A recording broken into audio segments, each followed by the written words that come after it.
So imagine a big explosion as you climb through 3,000 feet.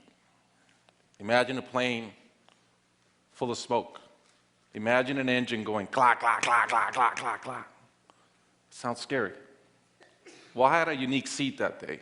I was sitting in 1D. I was the only one who could talk to the flight attendants. So I looked at them right away, and they said, no problem. We probably hit some birds. The pilot had already turned the plane around, and we weren't that far. You could see Manhattan. 2 minutes later, 3 things happened at the same time. The pilot lines up the plane with the Hudson River. It's usually not the route. He turns off the engines. Now imagine being on a plane with no sound. And then he says 3 words, as unemotional 3 words as I've ever heard. He says, brace for impact. I didn't have to talk to the flight attendant anymore.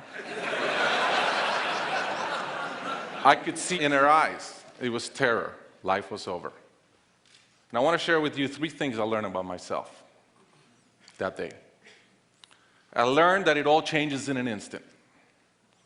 We have this bucket list, we have these things we want to do in life, and I thought about all the people I wanted to reach out that I didn't, all the fences I wanted to mend, all the experiences I wanted to have and I never did. As I thought about that, later on I came up with a saying, which is, I collect bad wines.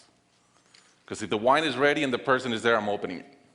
I no longer want to postpone anything in life. And that urgency, that purpose has really changed my life. The second thing I learned that day, and this is as we clear the George Washington Bridge, which was by not a lot, I thought about, wow, I really feel one real regret. I've lived a good life. In my own humanity and mistakes, I've tried to get better at everything I've tried. But in my humanity, I also allow my ego to get in.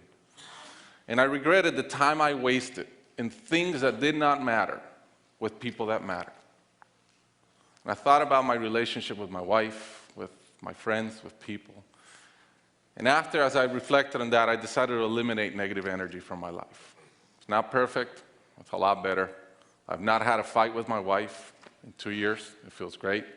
I'm no longer trying to be right, I choose to be happy.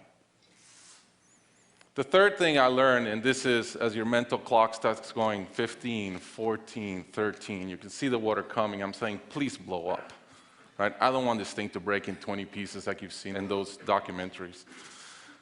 And as we're coming down, I had a sense of, wow, dying is not scary.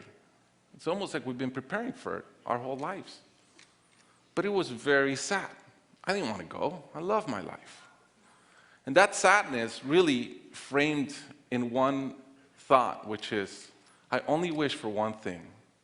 I only wish I could see my kids grow up. About a month later, I was in a performance by my daughter, first grader, not much artistic talent, yet. And I'm bawling, I'm crying like a little kid. And it made all the sense in the world to me. I realized at that point, by connecting those 2 dots, that the only thing that matters in my life is being a great dad. Above all, the only goal I have in life is to be a good dad.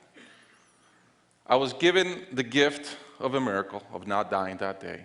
I was given another gift, which was to be able to see into the future and come back and live differently.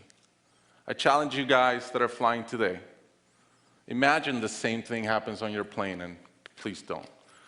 But imagine, and how would you change? What would you get done that you're waiting to get done because you think you'll be here forever? How would you change your relationships and the negative energy in them? And more than anything, are you being the best parent you can? Thank you.